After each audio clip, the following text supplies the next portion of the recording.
What's going on, everyone? F1's back. I hope you were able to watch the Bahrain Free Practice 1 and 2. Obviously, tomorrow, Free Practice 3 and qualifying are happening. As always, for every event throughout the race weekend, you can tune into the channel. I provide some commentary, lap time, sector time, sometimes some telemetry from different drivers. So please tune in to the races if you want a little more data while watching along or to watch on its own. Now today we're going to be taking a look at some of those results. We're going to look at the circuit of Bahrain, some fun facts about it, and then we're going to take a look at what we've learned from Free Practice 1 and FP2, mostly FP2 though, since that's when they had the qualifying simulation and the race simulation. So first, let's take a look at the circuit real quick. So here you can see the circuit, the 3 sectors, the 3 DRS zones, which hopefully will make for some really good overtaking. I know they were saying that Bahrain is usually one of the highest overtakes tracks, throughout the season. So it's really exciting that we get to kick off this first one with what should be such an exciting race, especially since everything is so new. So the first Grand Prix was in 2004, and they actually haven't re-poured any of the asphalt, any of the track at all since that time. So this is known as a high degradation circuit, meaning usually you'd go for the hard tires. However, as we learned in FP2 today, drivers were able to stay on softs and mediums and put in consistently pretty solid lap times. So we'll get into that a little bit later though. There's 57 laps in the race, and something that you should really take a note of, the lap record is 1 minute and 31 seconds, 0.447. Now, that was set in 2005. However, in this free practice 2, during the qualifying simulation, that was already broken. So we are going to have to see an updated lap record because it's not even qualifying. It's just a practice, and already that record's been broken. So we're in for a fast qualifying, we're in for a fast race, and we're in for a real treat. Now moving on to the results of the free practice session. Okay, so I'll just kind of go through, share some of the thoughts and what I'm seeing.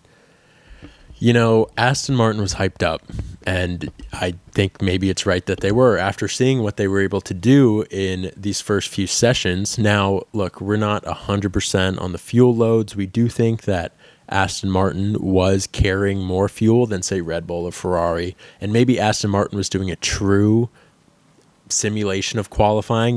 They were saying this is flat out all we can do, while it's kind of known that the Mercedes, the Red Bull, and the Ferrari were not.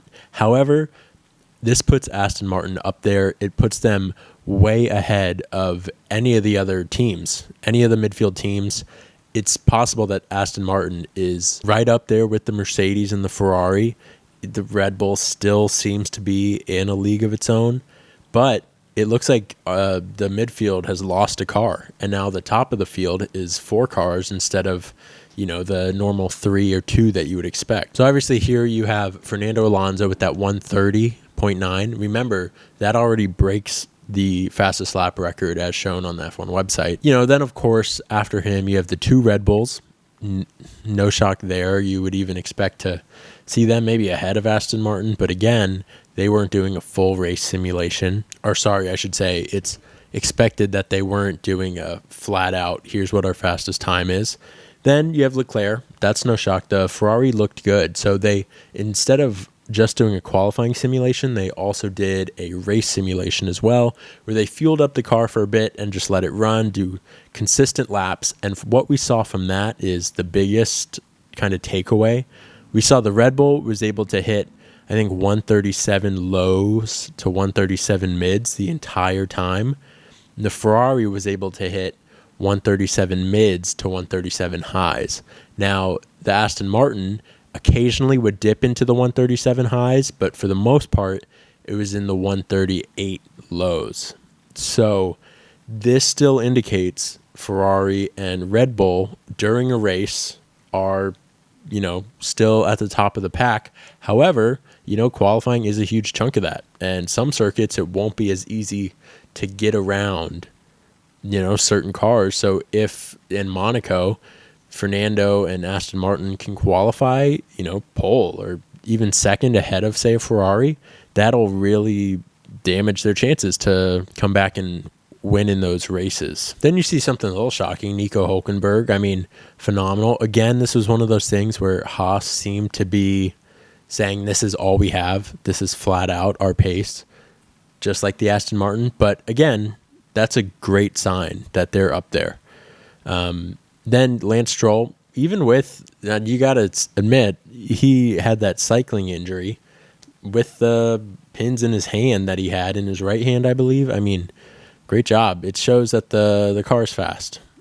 It really is. Then, you get into the Alpine. Mercedes looked off of it. Now, this could be because maybe they were really sandbagging. That was the hope. Everyone said, oh, man, every Mercedes fan said, geez, I really hope that Mercedes is sandbagging. I don't know. We'll see. But just some other notes. Zhou Guan Yu seemed to be ahead of Valtteri every step of the way. Lando Norris obviously ahead of Piastri and getting a lot out of that car, but the McLaren has fallen off. We saw that last season, and it's just not happening. The McLaren's just no good. Now, Lando will be able to get the most out of it, but a driver can only do so much in a car that's so terrible. Yeah. Alpine looked okay. Apparently their straight line speed is really phenomenal, so it'll just be, I don't know, making the car more well-rounded, which will really, really help them out. They seemed to be holding a little bit back as well.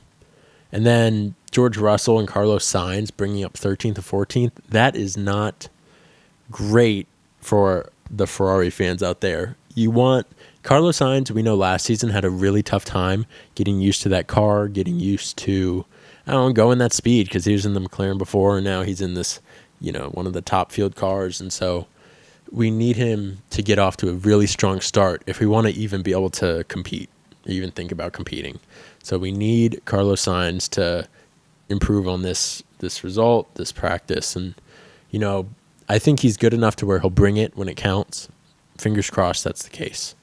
Piastri was the fastest out of all of the, rookies. Now, that being said, the McLaren is still better than the AlphaTauri and the Williams, so that's not necessarily a shock, but he looked pretty good. He had a few one spin out or so, but nothing too serious. He looked fine. Kevin Magnussen had a lot of issues with the car, so you can't expect, he was in the pits for most of the fast parts of the session, so it is what it is. Then you have, Albon, both AlphaTauris not looking. Just the AlphaTauri is going to be a non-factor. Same with the Williams. Logan Sargent, our American boy, pulling up the rear. But that's okay. He's just getting used to it. He's a rookie in the worst car. So you do the math on that. Yeah, so really exciting. It was so cool to see all of this, Formula One back. It was so exciting to wake up. I had to wake up at 6 a.m. here on the East Coast of the United States to watch it, but it was worth every second. So really exciting stuff. So glad Formula One's back. I appreciate you tuning in. Again, we're going to have qualifying, going to be some sector times, live, lap times, gaps, driver map, commentary. Maybe I already said that. But anyway, very excited. This will be, I want to do this more consistently throughout this season, really grow that, and then grow this. I'll be doing a kind of looking ahead to the race to show what we can expect. So if you want to, watch more of these, I'll be putting them out every week. So please subscribe if you feel the need. It would mean the world. Appreciate you watching. Excited for the Bahrain Grand Prix. I'll catch you next time.